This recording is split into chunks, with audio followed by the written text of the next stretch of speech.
The muscle reflex is very light, like holding down a feather. This is the muscle reflex.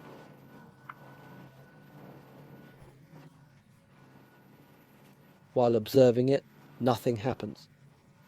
Not pressing the right chest. When pressing, the phenomenon is, I'm not doing anything at all. Touching left chest with hand. Overall, it's the same. No reaction. The difference between touching and not touching the left chest. Touching here changes the brain as it processes the sensation. That change in the brain. When touching left chest, it's like doing nothing.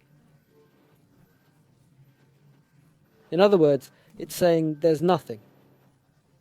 Touching right chest causes a change.